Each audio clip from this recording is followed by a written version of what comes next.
Nada. Según la Real Academia de la Lengua Española, la palabra nada significa ninguna cosa, negación absoluta de las cosas o algo sin importancia. Pero, analizando el término de forma ecléctica, encontraremos varias definiciones, así que, ¿qué entiende usted por el significado de la palabra nada? Para mí la nada es algo que no tiene sentido, no tiene importancia o simplemente no existe. Para mí la palabra nada significa la ausencia de conocimiento.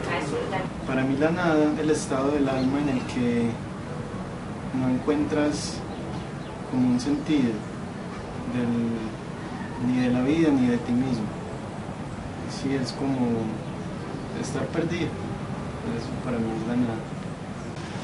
La palabra nada para mí es lo contrario a todo.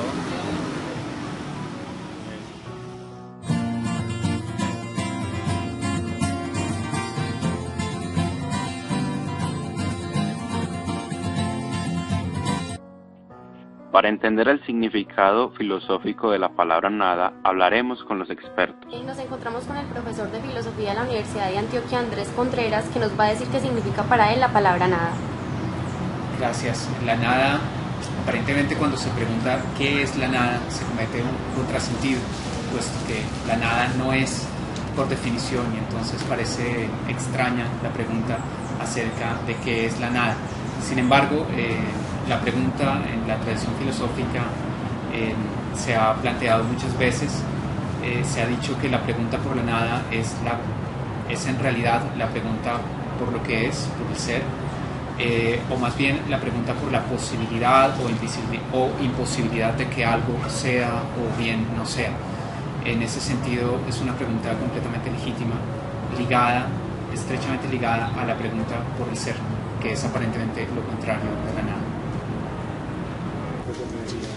La nada es una pregunta filosófica importante, ¿no? Desde los antiguos griegos nos hemos preguntado si todo es o si por el contrario el no ser, lo que no es, puede ser pensado. Parménides decía que todo siempre es, ¿sí? Que no se puede pensar la nada, que la nada no existe. Sin embargo, Platón introduce, digamos, la distinción entre lo que no es y lo que es. Y esa distinción hace referencia, digamos, a el trasegar constante de las cosas. Podemos aproximarnos a lo que es, a las ideas perfectas, a partir de la reflexión filosófica. Lo que no es nos permite a nosotros distinguir, sí, hacer una distinción entre el conocimiento verdadero y el conocimiento falso. En ese sentido, la nada es pensable, ¿sí?, en contraposición a lo que es. Y entonces lo que no existe nos permite a nosotros aproximarnos a lo que realmente existe. ¿Sí? Entonces la nada se entiende precisamente como lo opuesto de lo que es.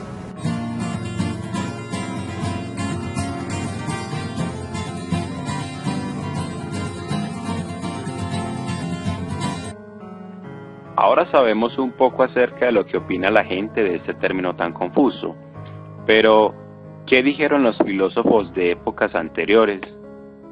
La idea de la nada fue el desvelo de muchos pensadores, quizá desde el principio mismo de la filosofía. Ser o no ser, cosa de griegos entre los griegos. Como común denominador puede observarse que parecen haberse centrado en el problema del ser. En algunos casos, tomaron la nada como la negación del ser. Lo que hay es el ser, y sólo cuando se lo niega, aparece la nada. Pensadores como Parménides sostuvieron que sólo el ser es y el no ser no es. En diferente línea, se ha sostenido que de la nada no deviene nada, de manera tal que afirmar tal cosa sería destruir la noción de causalidad, y las cosas surgirían por azar. Platón procuró comprender cuál podría ser la función de una participación de la nada en la concepción de los entes.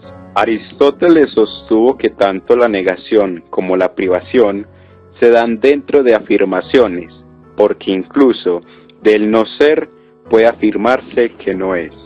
Luego, la concepción cristiana instaló la idea de Dios creando el mundo a partir de la nada, lo cual transformó significativamente las bases de la especulación filosófica, ejerciendo posterior influencia en la filosofía moderna. Mientras Kant establecerá diferentes categorías de la nada, será Hegel quien afirmará que el ser y la nada son igualmente indeterminados porque la nada tiene la misma falta de determinación que el ser. Esta idea parte de vaciar al ser de toda referencia tras el objetivo de alcanzar la pureza absoluta.